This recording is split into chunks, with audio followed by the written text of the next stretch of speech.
And now, just on a lighter note, this has all been pretty serious, but I need probably a lot of you have heard some of these stories, but I have so many good Amish stories to tell. But there's a true Amish story of what happened at Mount Hope at an Amish quilting years ago. This little Amish girl kept walking around this one Amish lady at the quilting and kept looking at her from all different directions. And finally this Amish lady said, "Du bist mich nervous, Ma. For was guckst mich von alle different direction? You're making me nervous. Why are you looking at me from every different direction?" And she said, "Well, my mom said, you're two-faced, and I can only find one face." Yeah, that's not just the Amish culture. All of us could be guilty of those at one time or the other. And then there was the time when my Amish grandpa, David J. Stutzman, he told me, "David, I was about 5 years old at the supper table." He said, "I can hear so good. I can hear a hair fall on the table." And I said, "Oh, Grandpa, I know you don't lie, but how can that be?" And he said, "Well, I'll show you after supper." I could hardly wait till after supper.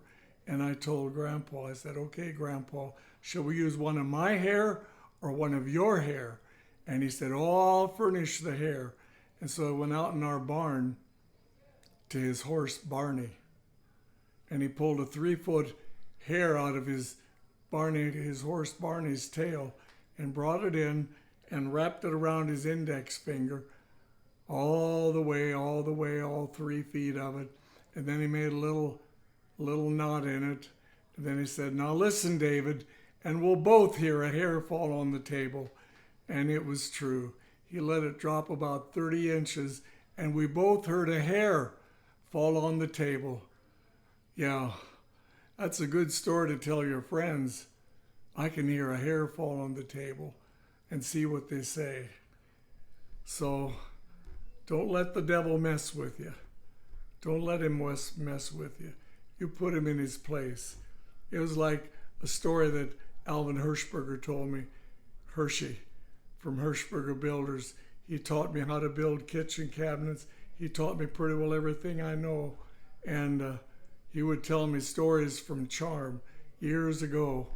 And he said when they were young, they would lay in ditches at midnight on the side of the road. And when a buggy'd go by, they'd jump up and stop the horse and make the people get out. And then they'd scare the horse and he'd run home. And the people would have to walk home. And so he said one night there was 4 of us boys. We were all from like 15, 16, and 17 years old. So we waited, and about midnight, here comes a buggy. And so they stopped the buggy and say, "Ho!" So the buggy horse stopped, and they noticed that the buggy was leaning pretty well to the side. And all of a sudden, they heard this gruff voice from the inside of the buggy say, "Was will what do you want?" So one of the boys said, "Well, come out here. We want to beat up on you." And everything was quiet for a little bit. And then all of a sudden, the buggy started shifting way to one side, and a big Amish guy started crawling out. And he said to his wife, "Heb die Leine, Lizzie, das last net long. Hold the lines, Lizzie, this won't last long." And all 4 tough young boys jumped the fence and ran away. Yeah, that's what you got to do to the devil. You just tell him, "Hold the lines, Lizzie, this won't last long." And the Bible says, resist the devil and he'll flee from you. And that's my last story for this segment.